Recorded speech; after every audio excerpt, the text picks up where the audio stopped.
Hola, buenas tardes a todos. Tenemos hoy una nueva clase de la Escuela Sindical, la última de este semestre, y esta se va a tratar sobre negociación colectiva en general, su procedimiento y también una parte específica sobre pandemia y los lineamientos generales para afrontar alguna problemática sobre negociación colectiva en estos momentos. Mi nombre es Francisca Vergara, soy estudiante de la Facultad de Derecho de quinto año y soy miembro de la escuela sindical.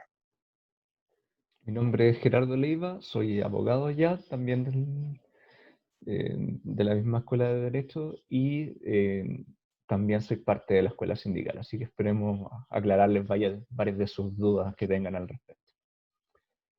Bueno, vamos a partir por las normas generales sobre negociación. Estas se encuentran entre el artículo 303 y 314 del Código del Trabajo. Bueno, primero, en el ámbito de aplicación, como ustedes ya sabrán, la negociación colectiva puede tener lugar en cualquier empresa del sector privado y también en empresas que tengan aporte, participación y representación del Estado, pero que no sea más del 50%. También es importante los trabajadores que están impedidos de negociar colectivamente. Estos son los que tengan alguna facultad de representación del empleador, es decir, facultades de administración en la empresa, como gerente, subgerente, etcétera. Aquí es importante señalar de que en realidad tienes que estar atentos y atentas con el hecho de que el empleador es muy usual de que estipulen que tiene facultades generales de representación quienes realmente no lo tienen. ¿Ya? Por ejemplo, aquí podemos ver en la lámina que en el segundo párrafo dice personal de confianza, el segundo párrafo del número 2, perdón, dice personal de confianza que ejerce cargos superiores de mando en la micro y pequeña empresa, y en el párrafo anterior dice facultades generales de administración como gerente y subgerente, pero las empresas suelen poner esta cláusula en personas que tengan cargos medios, como por ejemplo un supervisor. ¿Ya? Entonces, ¿por qué lo hacen? Porque desincentiva la sindicalización. Generalmente estas empresas también son aquellas que presionan a los cargos medios para que no entren en los sindicatos, se tengan que salir, o condicionan el hecho de que escalen administrativamente dentro de la empresa al hecho de que se retiren del sindicato.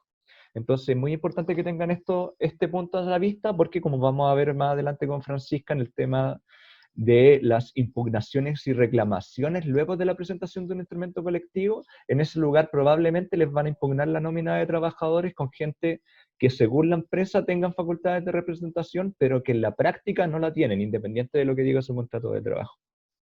Gracias, Francisco. Bueno, es importante dejar constancia escrita en el contrato de trabajo sobre esta estipulación, porque si no se entenderá que el trabajador está habilitado para negociar colectivamente. Claro, si me permite, Bueno, disculpa, Fran, sí.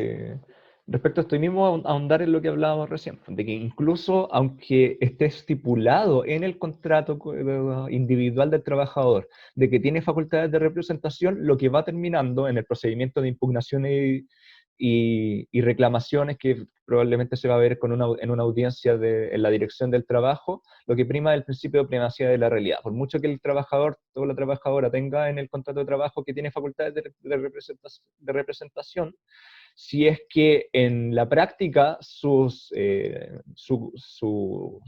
funciones no corresponden a esa categoría, esa persona igual va a poder negociar, no obstante lo que diga el contrato. Eso sería, gracias. Ya. Bueno, ahora vamos a ver las materias de negociación.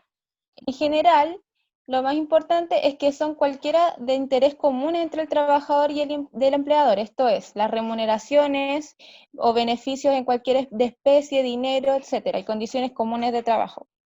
Eh, Dentro de las cosas que puede incluir una negociación están los planes de igualdad de oportunidades y equidad de género en la empresa, acciones positivas para corregir situaciones de desigualdad, acuerdos para la capacitación, eh, constitución y mantención de servicios de bienestar, mecanismos de solución de controversias, entre otros. También dentro de los importantes son los acuerdos de extensión previstos en el artículo 322. Y lo otro, también pactos sobre condiciones especiales de trabajo. Todo esto se puede hablar en las negociaciones. Claro. Gracias, Francisca. Aquí es particularmente el acuerdo de extensión de beneficios. Ya esto es una materia que es como de lata discusión y que probablemente no vayamos a alcanzar por el tiempo a abordarla porque no es propio de lo que queremos enfocar esta exposición, digamos, que es negociación colectiva en general en tiempos de pandemia, pero ténganla en consideración. Bueno, también dentro de lo que se habla en una negociación está la relación del trabajador y el contrato colectivo. Esto es importante porque ningún trabajador podrá estar afecto a más de un contrato colectivo de trabajo. Es decir, si un trabajador se afilia a otro sindicato y ya negoció previamente con su primer sindicato creando un contrato colectivo, este va a ser el que prime.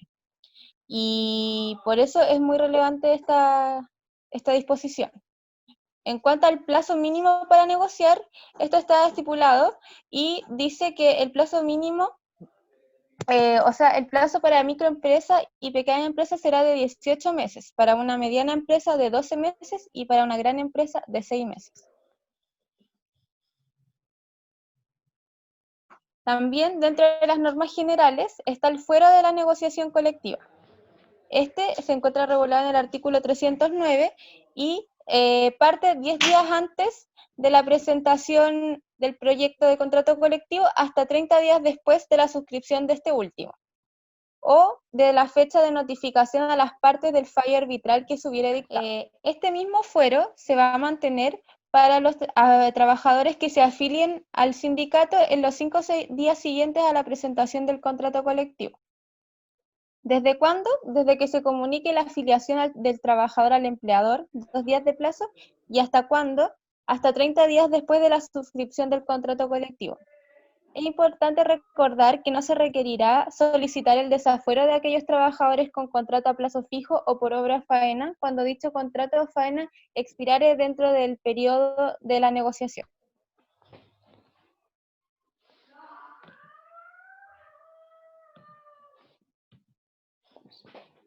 Bueno, dentro de los beneficios y afiliación, se da la discusión de la titularidad. En cuanto a los trabajadores que participan de la negociación, se les aplica el instrumento colectivo suscrito entre su empleador y la organización sindical, accediendo a sus beneficios.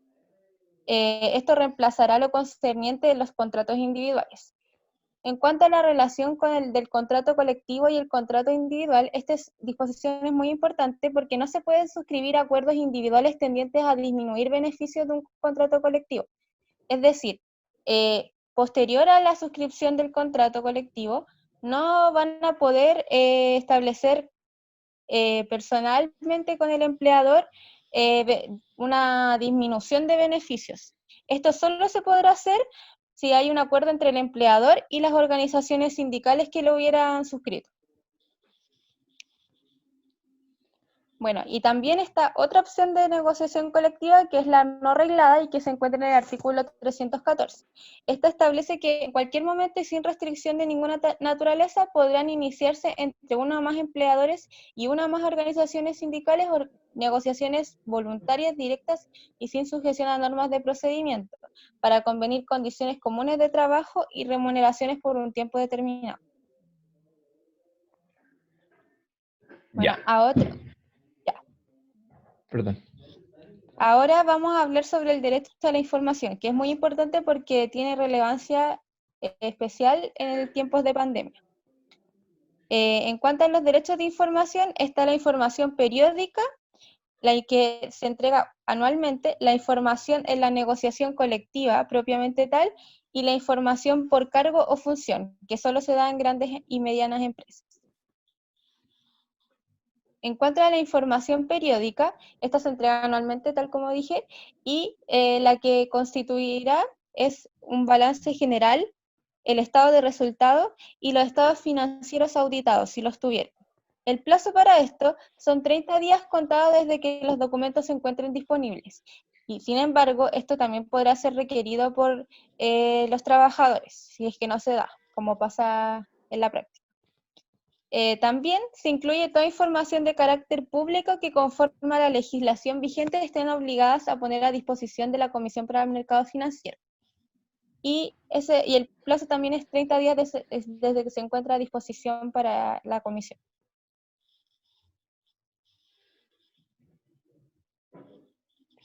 Perdón. Esto es un poco descoordinado. Ya, entonces tenemos que, como bien decía Francisca, de que tenemos tres clases de información. La información periódica, que se entrega una vez al año, y están obligaciones las grandes empresas, como viene a ser, estamos repasando el balance general, los estados de resultados y los estados financieros auditados, además de toda información de carácter público que le tengan que entregar a la ex Superintendencia de Valores y Seguros. Y además tenemos información específica en la negociación colectiva, que tenemos que distinguir según el tamaño de la empresa. En la gran y mediana empresa están obligadas a entregar toda la información que sea específica y necesaria para preparar la negociación colectiva, y esta se tiene que solicitar dentro de los 90 días previos al vencimiento del contrato colectivo vigente. ¿Ya?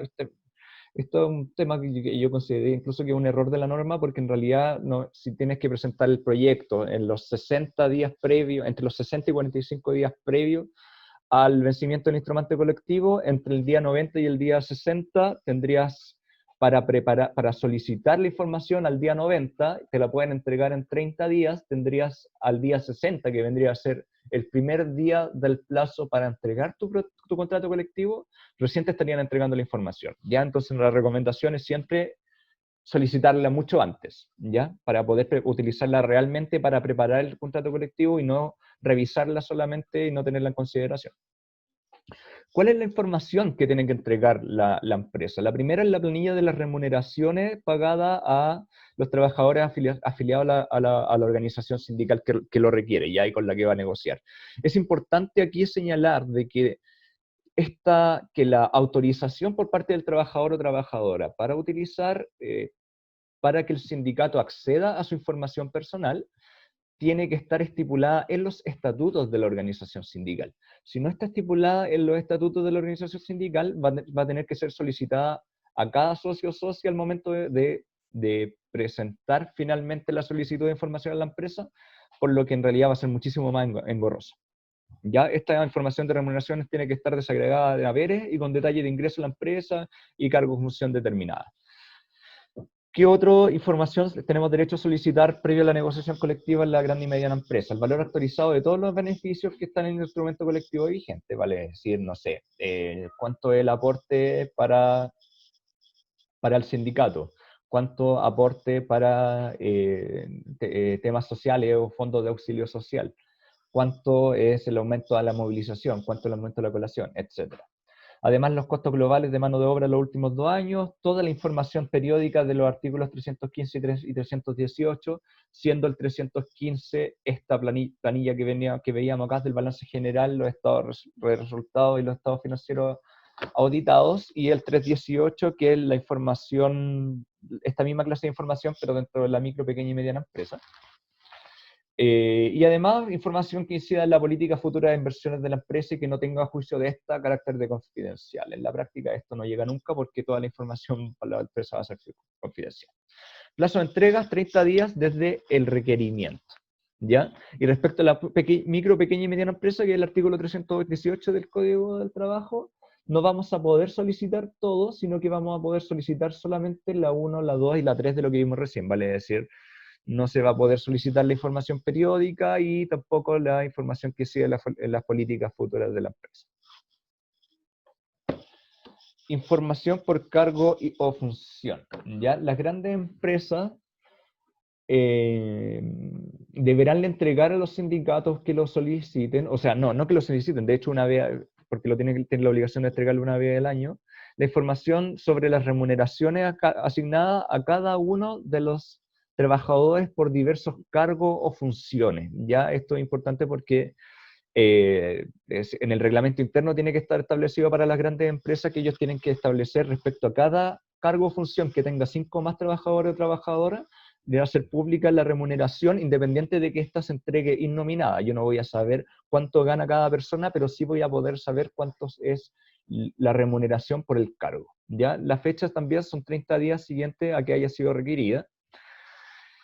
Y en el caso de la empresa mediana, esta información de que tiene que entregarse anualmente va a tener que ser solicitada solamente previa a la negociación. Perdón, sí tiene que ser solicitada por la gran empresa, solamente que una vez al año y no necesariamente para la negociación. Por último, información por vía... Disculpa. ¿Sigo yo? Información por vía administrativa y judicial. Es que en el caso de que las empresas no hayan entregado esta información estando obligadas a hacerlo, ya sea la anual o la que se tiene que solicitar previa a la negociación colectiva o la que se nos solicita anualmente como por la información por cargo y funciones, se puede solicitar tanto a la Inspección del Trabajo como a tribunales para que entreguen la información y lo requieran a la empresa. De hecho, en el caso del tribunal, la primera orden, luego de revisar los antecedentes, es que el empleador haga entrega de la información bajo algún apercibimiento legal. Está silenciada, Fran. En cuanto al instrumento colectivo y la titularidad sindical, vamos a ver ahora qué es el contenido mismo del instrumento colectivo, ¿ya? Bueno, todo instrumento colectivo deberá contener a lo menos las siguientes menciones: la determinación precisa de las partes a quien les afecte, las normas sobre remuneraciones, beneficios, condiciones de trabajo y demás estipulaciones que se hayan acordado, especificándolas detalladamente, el periodo de vigencia y el acuerdo de extensión de beneficios o la referencia de no haberse alcanzado dicho acuerdo. Adicionalmente, podrán contener la constitución de una comisión bipartita para la implementación y seguimiento del cumplimiento del instrumento colectivo.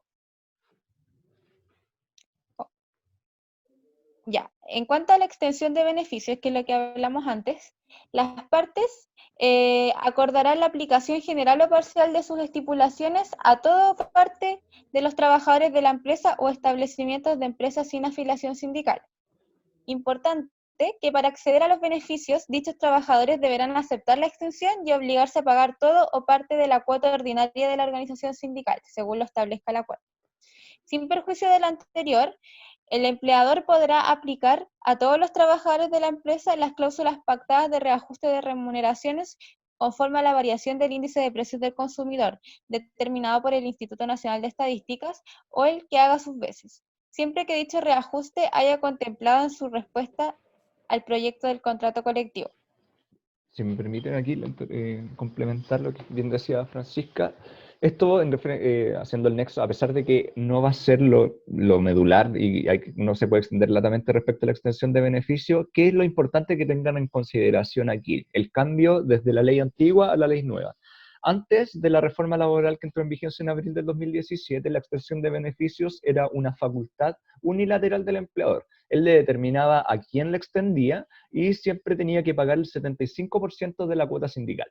Ahora, como bien mencionó Francisca, ahora no es, ahora la extensión de beneficio es un acuerdo, ya es un pacto, es un acto jurídico bilateral. En tanto el sindicato se puede negar a la extensión y tienen su poder al momento de negociar, que era lo que veíamos anteriormente, puede negociar qué beneficios se van a extender, a quiénes se les van a extender, pues puede excluir a cierta área o puede incluyendo solo algunas, por cuánto monto, si es por un 50% de la cuota, un 70, un 100, un 120, un 150% de la cuota sindical, etcétera. Y además, que es lo que señaló Francisca muy bien de que era importante, estos trabajadores deberán aceptar la extensión, vale decir, el empleador le va a tener que decir, mira, te están ofreciendo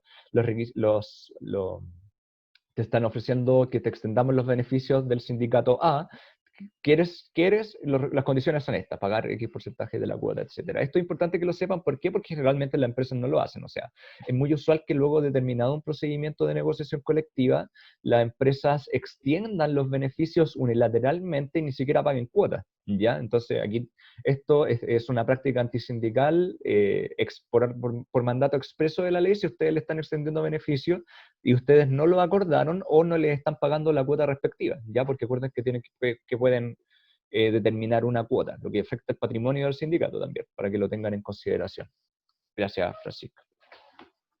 Bueno, en cuanto a la duración y vigencia del contrato, en los contratos colectivos será entre 2 y 3 años, no podrá ser superior a 3 años. Y en los convenios colectivos será pactado libremente lo que las partes definan, pero en ningún caso superior a 3 años. Esto es súper importante también por lo que vamos a hablar después sobre la pandemia específicamente. Claro. Y Y ahí cómo también, afecta. perdón, no te cortaste ahí, disculpa. La última oración, ¿no? Todo bien.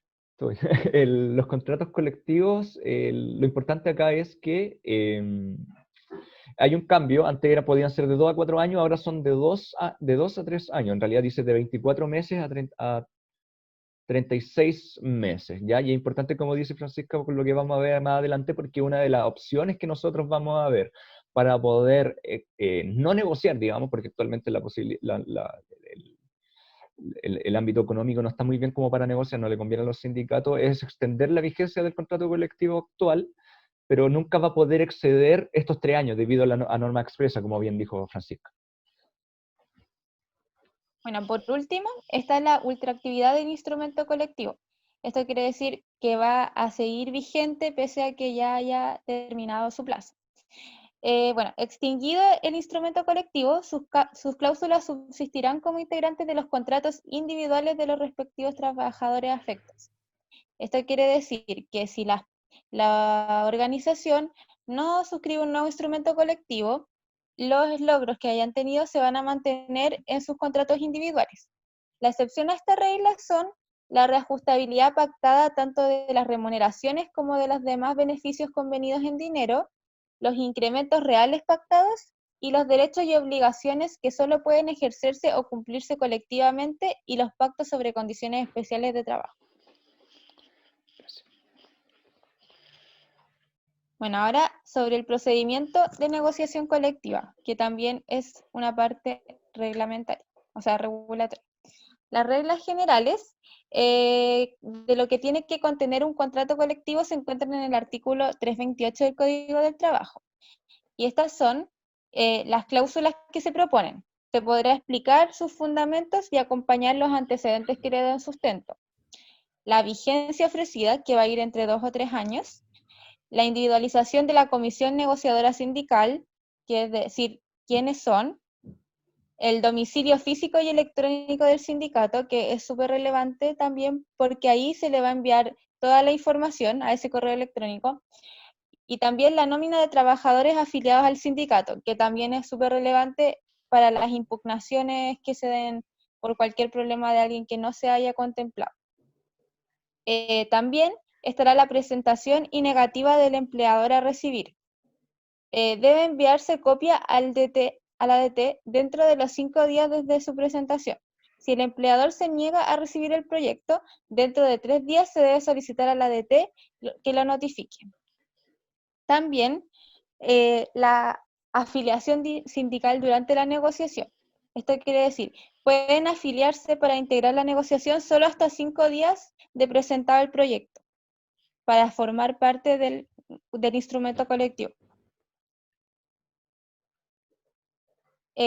Bueno, dentro de las reglas generales también se constituye una comisión negociadora sindical. Si el sindicato tiene afiliación femenina, se deberá integrar al menos una trabajadora a la comisión negociadora, ¿ya? La elección debe hacerse según los estatutos del sindicato o mediante votación universal si no estuviese establecido. En el caso de las micro y pequeñas empresas, se sustituirá a un miembro de la comisión por una mujer. Y el fuero es desde 10 días antes de la presentación del proyecto hasta 30 días después de suscrito. 90.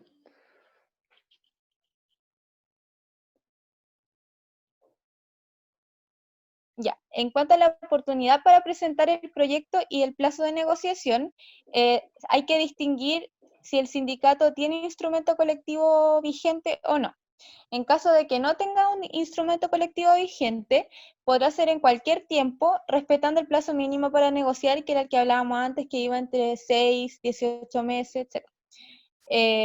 Y las empresas pueden fijar un periodo de 60 días en el año en que no se podrá negociar, y debe comunicarlo por medios idóneos a la DT y a los trabajadores. un sindicato que tenga un instrumento colectivo vigente debe presentarse el proyecto no antes de 60 días ni después de 45 días anteriores a la fecha del vencimiento del instrumento colectivo.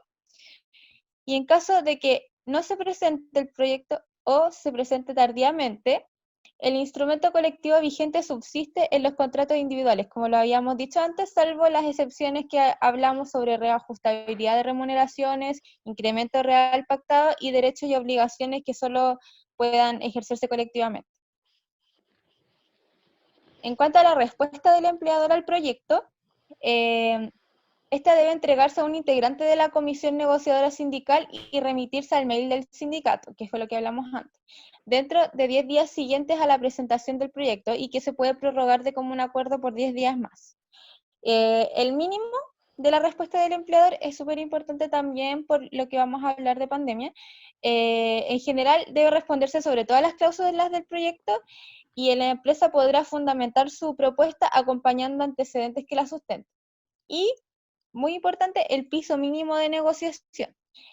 Cuando se tiene un instrumento colectivo vigente, serán las idénticas estipulaciones establecidas en el anterior, excluyendo la reajustabilidad pactada, los instrumentos reales pactados y los pactos especiales de trabajo. También los beneficios que se otorguen por solo motivo de la firma del instrumento y acuerdo de extensión de beneficios. Si no hay un instrumento colectivo vigente, la respuesta del empleador no podrá contener beneficios inferiores a los que de manera regular y periódicamente se otorgaban a los trabajadores del sindicato. Bueno, a falta de respuesta o falta de piso de negociación, se sanciona por práctica desleal. Llega día 20 sin respuesta, se entiende que acepta el proyecto de contrato, salvo acuerdo de prórroga, y si llega una respuesta sin piso mínimo, se entienden incorporar las estipulaciones del piso mínimo para todos los efectos legales. Bueno, hay un registro de la respuesta. El empleador deberá remitir a la ADT una copia de la respuesta dentro de los 5 días desde su entrega a la comisión negociadora sindical, adjuntando un comprobante de su recepción por el sindicato.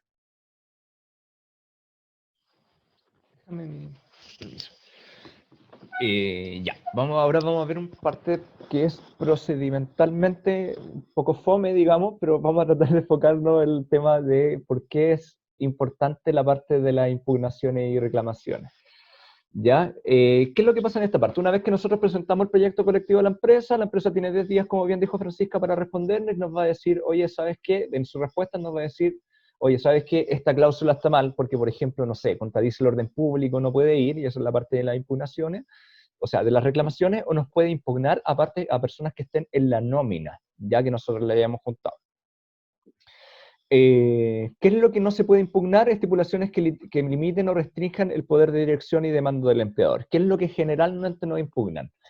A personas que tengan un contrato colectivo vigente, porque como bien mencionó Francisca con anterioridad, solamente una persona puede estar sujeta a un contrato colectivo y no va a poder negociar a aquella persona que ya esté sujeta a un contrato colectivo.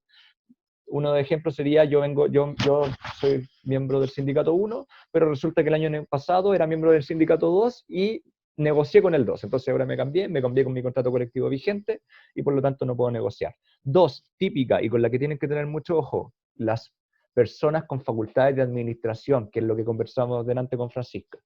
Las personas con facultades de administración tienen que estar establecidas en el contrato individual, pero aún así, aunque estén estipuladas en el contrato individual, eso no quiere decir de que ellas tengan facultades de administración, porque por mucho que yo sea, no sé, un supervisor en un call center, un jefe, digamos, un mando medio, y que tenga personas a mi cargo, yo no tengo facultades de administración, esas facultades le corresponden al gerente general, al gerente de recursos humanos. ¿Ya? Entonces yo sí puedo negociar, independiente de lo que diga mi contrato individual de trabajo. Entonces, en esta parte la empresa me va a decir, oye, ¿sabes qué? En mi caso, Gerardo Leiva, que es jefe de no sé qué área, él no puede negociar.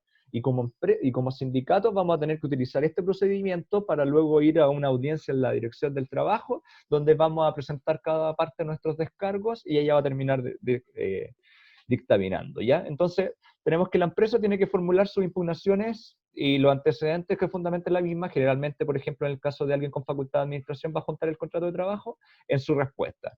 y nosotros tenemos que formular todos nuestros descargos respecto a las impugnaciones y reclamaciones de la empresa en una misma presentación como sindicato, pero ante la dirección del trabajo, dentro de los 5 días de recibida la respuesta.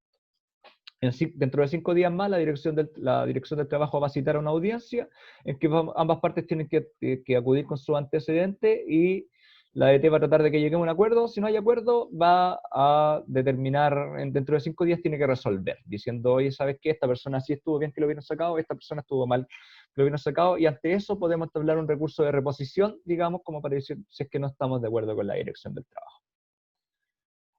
Eso sería. No sé si Francisca quieres continuar tú. ¿Sí? En cuanto al procedimiento, Claro, o el periodo de otro. negociación, ¿no?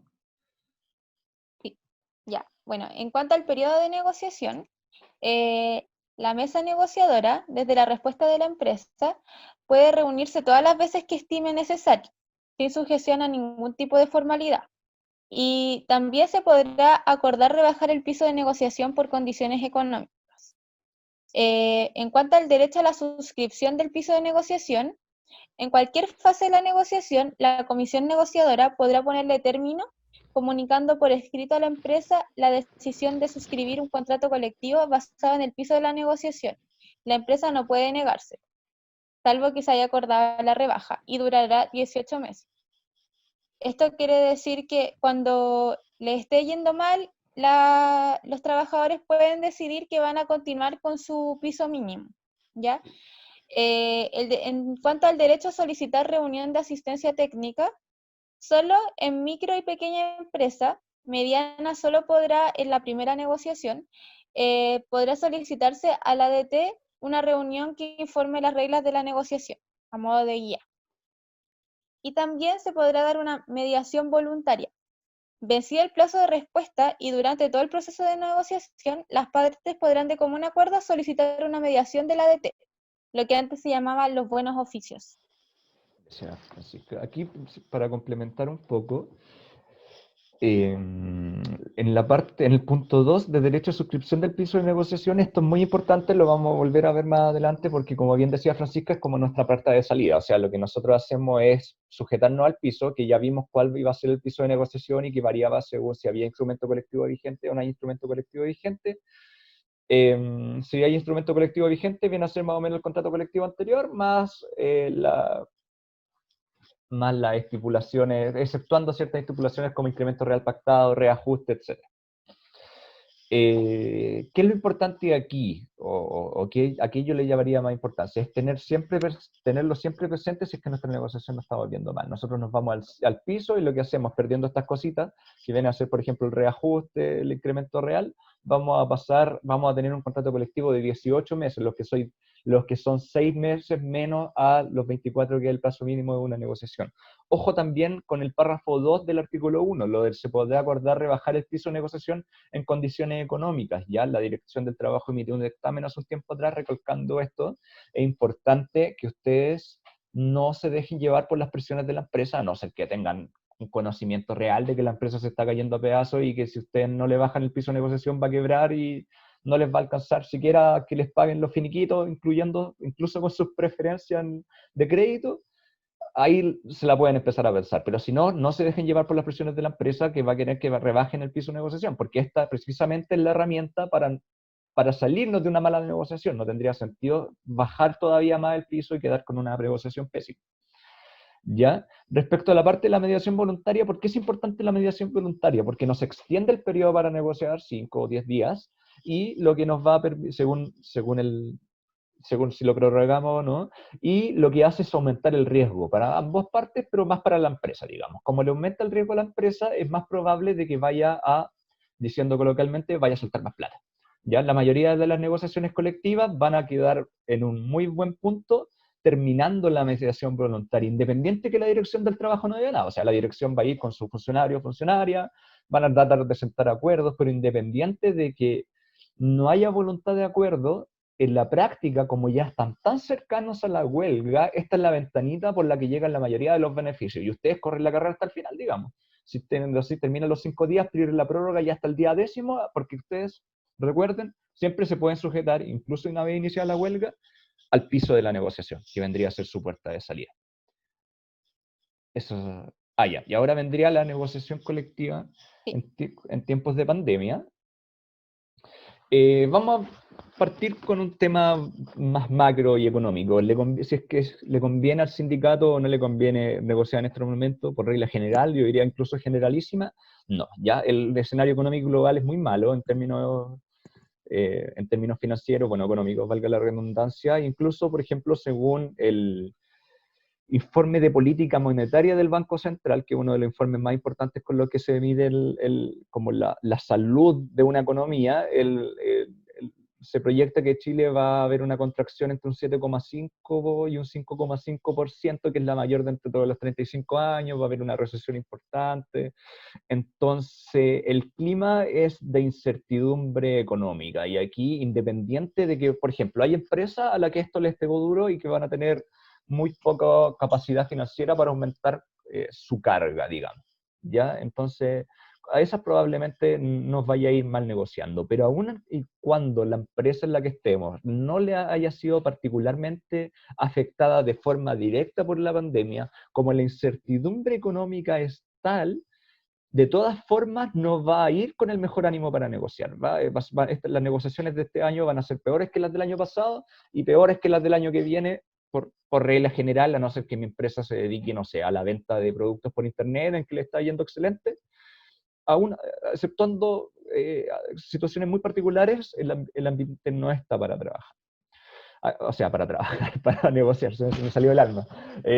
¿A quiénes les conviene no negociar en este momento? En primer lugar, a la empresa. O sea, toda empresa va a querer negociar ahora.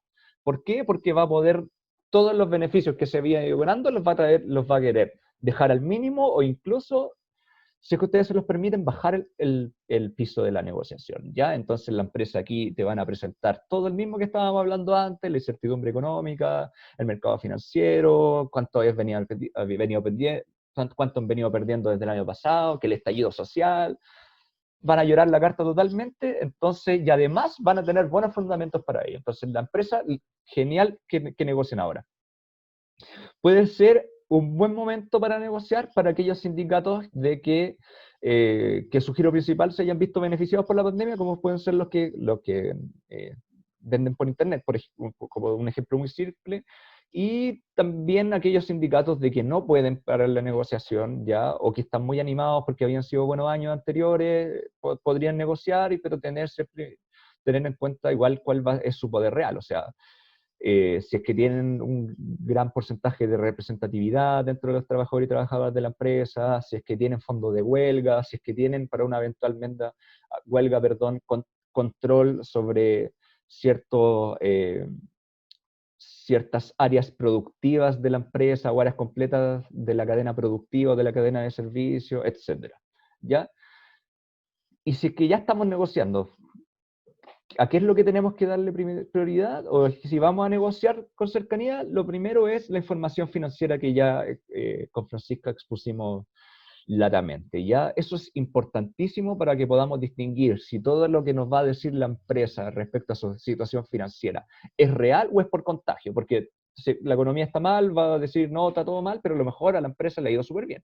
A lo mejor estoy negociando, no sé, con Falabella, y Falabella tiene un área que es venta por internet y se le disparó en un 600%, y logra solventar en gran base el hecho de que le hayan cerrado tiendas. No sé, estoy elucubrando, digamos, ¿ya? Entonces es muy importante que tengamos la información financiera, que es muy importante también en el caso de que estemos negociando y la negociación no vaya muy bien, que es lo más probable.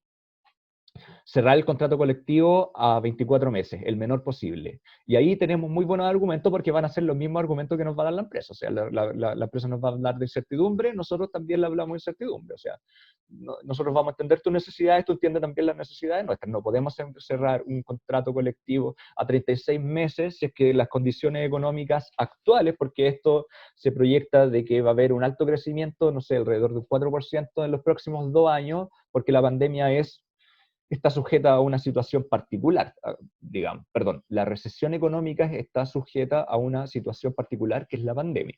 Una vez terminando la pandemia, tendría que haber una gran subida en la economía, por así decirlo. Y aquí viene lo que yo creo que uno de los temas que tienen que tener muy presentes si es que les toca negociar pronto, y es qué mecanismo de salida tenemos si es que no queremos negociar de inmediato o la negociación va mal, ¿ya? Entonces aquí tenemos que distinguir entre antes de la presentación del contrato colectivo y una vez presentado el contrato colectivo. Antes de la presentación del contrato colectivo, nosotros tenemos la posibilidad de extender la vigencia del contrato colectivo actual, pero nunca va a poder exceder esa vigencia de 3 años, como ya vimos con Francisca. Entonces, supongamos que mi contrato colectivo actual es desde de noviembre de 2018 a noviembre de 2020. Se me va a vencer ahora, tendría que estar preparando el proyecto, lo voy a tener que presentar no antes de 60 ni luego de 45 días anterior a la vigencia a la término de vigencia del proyecto. Por lo tanto, si pongamos terminaba el 1 de noviembre, lo vamos a tener que presentar entre el 1 de noviembre, entre el 1 de septiembre y el 15 de septiembre, ¿ya? Entonces, tenemos que estar ahora preparando el proyecto colectivo, ya le tendríamos que estar solicitando la información prefinanciera a la empresa, idealmente ya le tendríamos que haber solicitado la que tienen que entregar anualmente si es una gran empresa, porque tenemos que andar pesando, viendo cómo les va para preparar el proyecto de contrato colectivo. Pero nosotros ya estamos viendo, porque venimos a esta clase, o sea, más que venir la escuchamos, y es como chuta, en realidad no nos conviene, vimos la información, no, la cosa no se ve bien, entonces no nos conviene negociar ahora. ¿Qué es lo que tenemos que buscar? Primero, un acuerdo con la empresa, ¿ya? Para prorrogar la vigencia del contrato actual, la podemos extender hasta un año más. En este caso, porque el contrato era a 2 años. Si es que el contrato ya estaba a los 36 meses, no hay nada que hacer. No podemos utilizar esta opción. ¿Ya? Así que para que pero si es que ustedes la pueden utilizar previo a la negociación colectiva y así van tanteando con la empresa cómo se viene. ¿Ya? La empresa probablemente vaya a querer negociar, pero a lo mejor dice que no porque tiene mucho riesgo. A lo mejor, no sé, ustedes son un sindicato que tiene 90% de representación, lo utilizan, tienen a toda la gente de Santiago y de Valparaíso, y si es que hay una huelga porque ellos no le dan nada, sería desastroso para la empresa que ya viene mal. Entonces, por el riesgo, ellos acceden a prorrogar la negociación. Una vez que presentan el contrato colectivo, ahí tenemos dos opciones. Una es de común acuerdo con la empresa, al igual que la anterior, y otra es de forma unilateral, que es el piso de la negociación que ya veníamos hablando y vamos a retomar.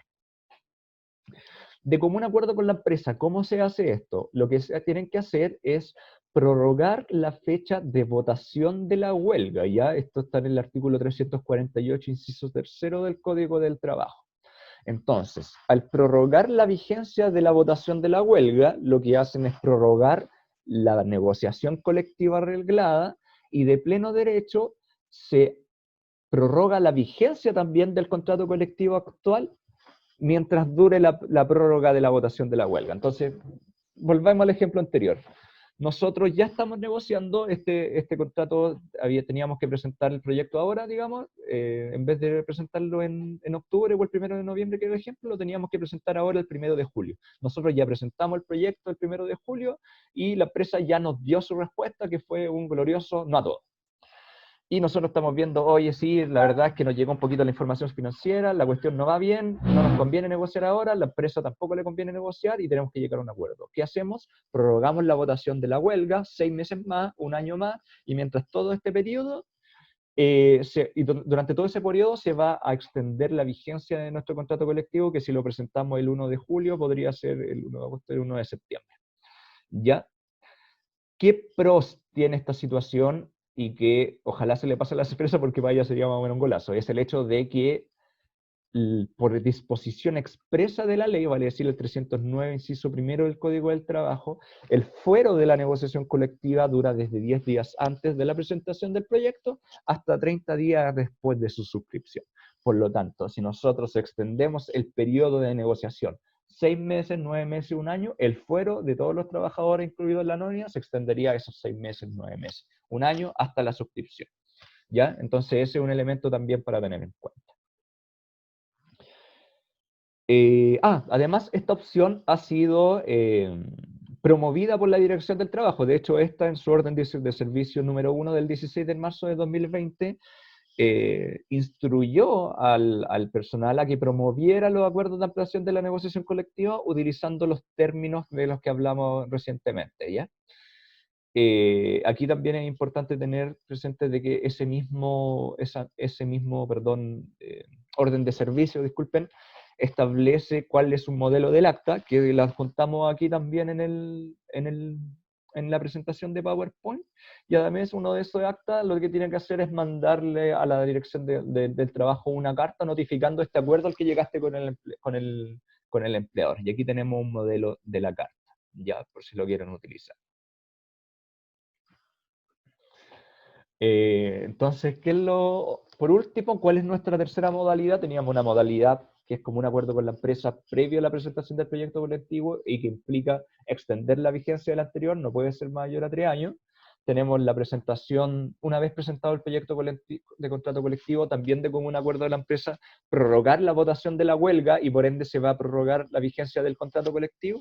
Y tenemos la tercera opción, que es suscribir el piso de la negociación. ¿Cuál es la ventaja o la única ventaja que tendría esto respecto a las anteriores? Es el hecho de que no necesitamos el acuerdo del empleador. O sea, si el empleador no nos está ofreciendo nada, no está tratando de tirar el piso en la negociación incluso más para abajo, no está otorgando ningún beneficio que nos interese y estamos viendo que esta negociación está saliendo pésimo, el 342 del Código del Trabajo. ¿Ya? ¿Qué es lo que tenemos ahí? El piso de la negociación, que como ya mencionado anteriormente, en el caso de que va a ser la regla general para ustedes, ya tengan instrumento colectivo vigente, van a ser idénticas por estipulación a la establecida en el contrato colectivo anterior, excluyendo reajustabilidad, incrementos reales pactados, pactos especiales de trabajo, beneficios que se otorgan solo una vez con motivo de la firma del contrato colectivo, lo que viene a ser básicamente el bono de término de negociación y el préstamo de término de negociación, y el acuerdo de extensión de beneficios, que tampoco constituye piso.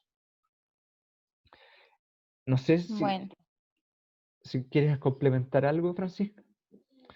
Bueno, lo importante a decir es que cualquier duda que tengan sobre la clase o sobre sus casos particulares, la van a poder mandar por mail al mail de la escuela sindical, que igual va a dejarse puesto cuando vean la clase y va a estar en los comentarios, así que ahí las vamos a responder lo que ustedes necesiten.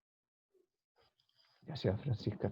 Bueno, eso ha sido, esta es la última clase del semestre, la verdad. Ha sido un Sí, semestre que hemos hecho la modalidad online. Espero de que una le haya nueva sido útil, ¿eh? modalidad Claro, aprovechando la y pandemia. centrada también en pandemia, claro.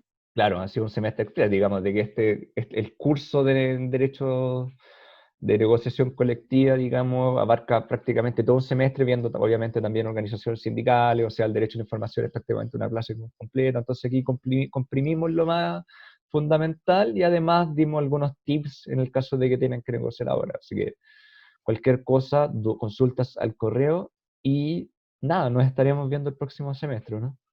Sí, y también decir que este material va a quedar a disposición por si necesitan el modelo y el modelo de la carta.